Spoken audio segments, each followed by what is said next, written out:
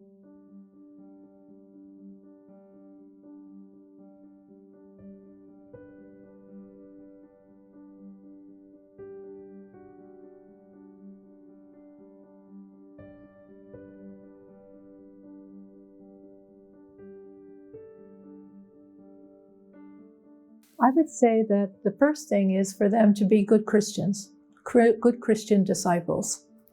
You know, when we look at the life of Jesus, he was a man who enjoyed conversations with people. And it is in that spirit that I think we're called to also be disciples of dialogue, of good listening, of people who are not going around as the scholars and the experts, but people who really listen with tenderness, with renewed language, with hope, especially to the needs of the people. This struck me many years ago when I was in Bangladesh. I was in a village and we were preparing for an Advent preparation program, and I was staying with one of the village families. And while I was staying there, they had called the Khat Mistri, or the carpenter, Khat Mistri is Bengali, and they had called him to help them put up a barn door. The family where I was staying had prepared the wood. They had cut down the tree, they had taken off the bark, and that carpenter and his son stayed with the family throughout the time that he was making that door. And we sat together. In the evenings, we would sit together after the Advent program, and we would tell stories, we would talk about our lives, and that's when it dawned on me. This was Jesus, the itinerant carpenter, the person who went from village to village, who listened to the stories of the people. And when he was about to do his own proclamation of the kingdom, Jesus used those stories. They were the stories of the people, except that Jesus perhaps put a different meaning to them by a different ending. For instance, the story of the Prodigal Son. When Jesus told that story of the Prodigal Son, I suppose some of the people who were gathered said, "Oh yeah, we know that family. That was that person's son." But then, of course, Jesus changed the ending being the great mercy and love of the Father. So Jesus is a model of dialogue for us.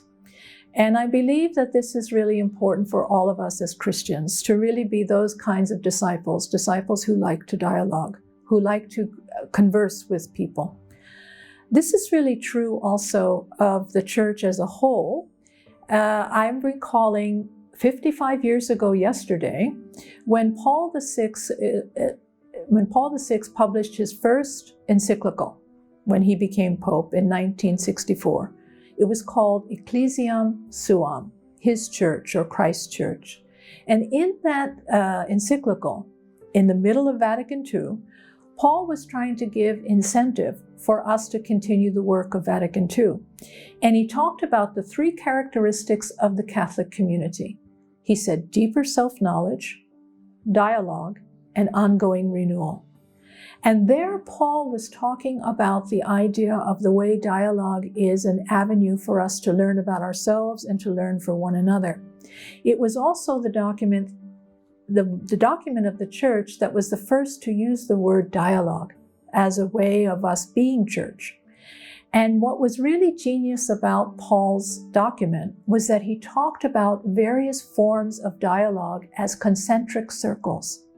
He said Catholics have to dialogue with other Catholics because we all don't share the same ideas and we all have different opinions sometimes on the various teachings that we all hold sacred together. And Christians have to dialogue with other Christians, and so that spirit of ecumenism that we talk about.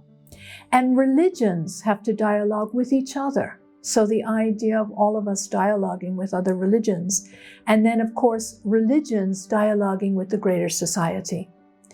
Paul believed that all of those dialogues were necessary for any one of them to be successful. So our dialogue with Muslims is about that dialogue, that entering into that conversation about our lives together. And we know that the document of Vatican II that spoke specifically to dialogue with Muslims and other religions is called Nostra Aetate, Our Times, in our times. And that document specifically asked Christians to go and to be dialogue partners with people of other religious traditions.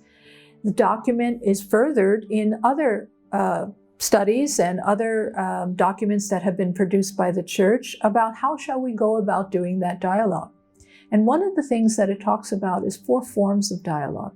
The dialogue of life, living with each other, learning about each other's family, working together in the workplace.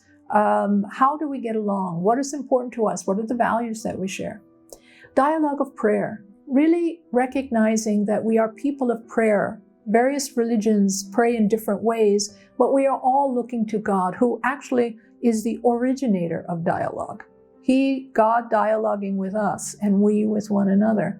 And so prayer reminds us of that. Dialogue of social works together. There's so many needs in our community. Religions join together to kind of help in seeing those needs and addressing those needs. And so dialogues of social projects, social work, and also theological dialogues. Dialogues where scholars will come together and study one another's tradition in a more academic way. Some of this is known as comparative theology or comparative philosophy. And one of the famous theologians who talks about comparative theology and comparative philosophy, Frank Clooney, talks about religious learning across borders.